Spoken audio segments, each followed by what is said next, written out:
finally coming down a little bit to reality. Home invasion. 3 guys, 1 gun between them. My back was to them in the kitchen. Heather was right behind me. We were getting ready to leave to go for a bike ride. She said, "Oh my God, oh my God." I looked over my shoulder.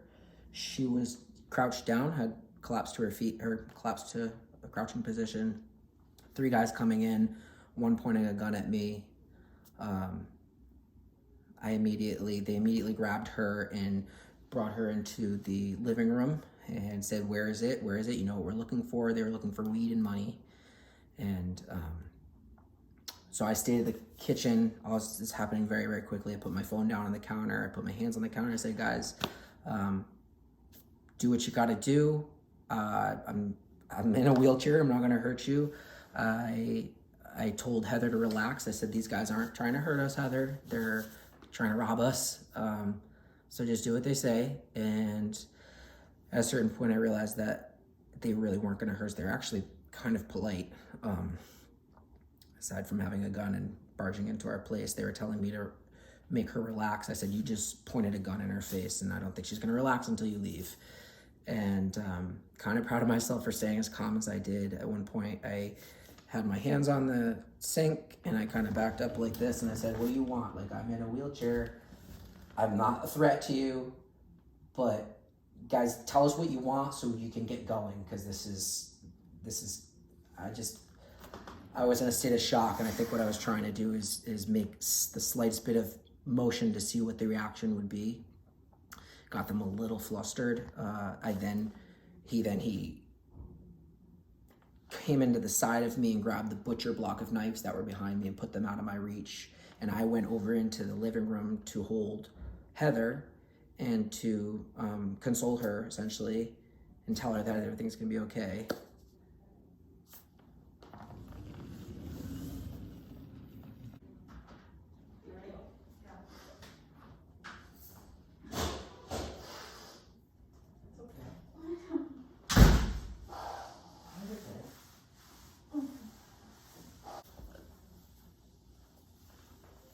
Seriously, if it wasn't for you. What? If it wasn't for you.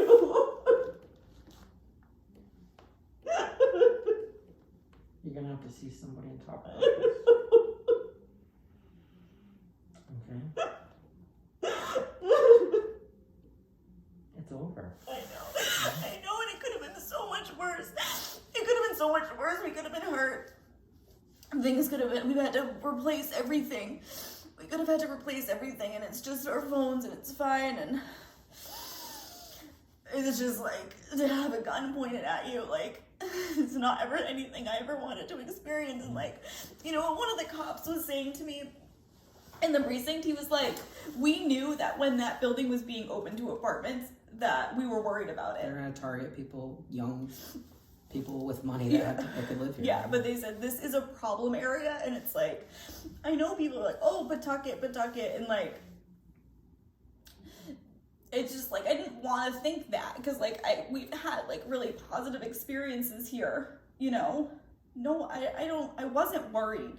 I don't think you should be. That was a 1 in a billion chance that could happen. I know. I mean, not that it was 1 in several hundred million chance that could happen. I mean, it doesn't happen a lot. I mean, they say it happens a lot, but per house, per Yeah, doesn't have that out there, and especially in a place that they have to get through 3 doors. I know. So I told her 3 doors, so she and then with all of the apartments in here, they picked our apartment. Like, it was just extremely shit luck. Yeah. I didn't think at any moment that we're really in danger of being killed. That's not really how those things work. I know, but it's the feeling of being violated and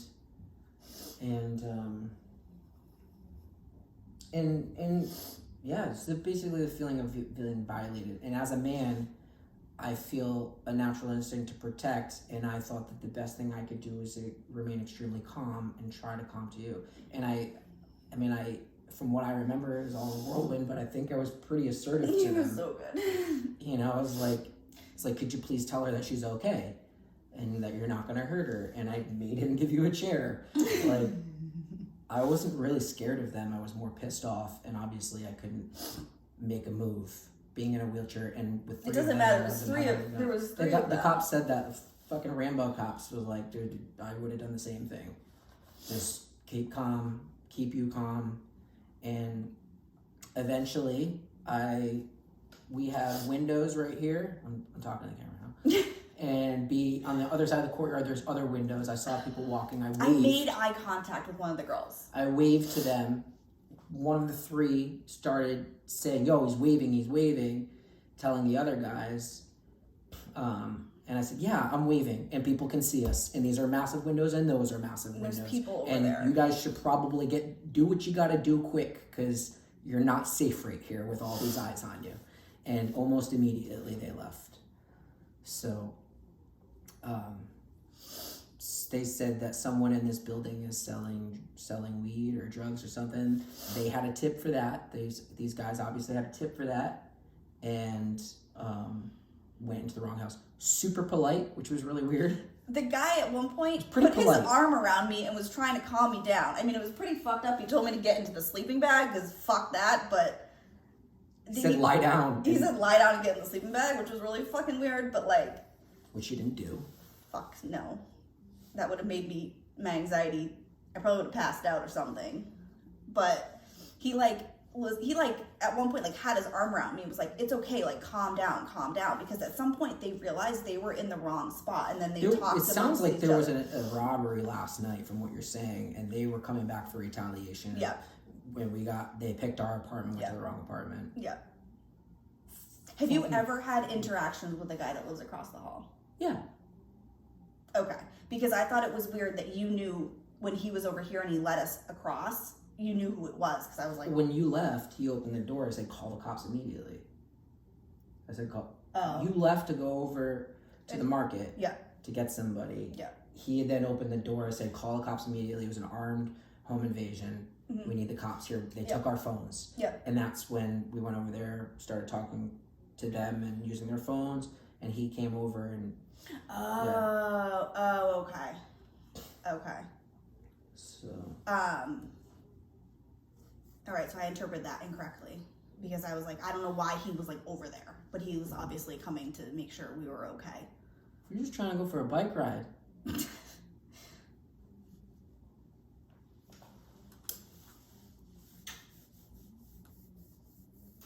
You know, it makes you kind of a badass to go through something like this, right?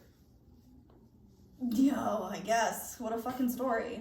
It's like fucking 2020. They're trying to get everything in there. The year's almost over. Let's just make it just a little bit fucking worse.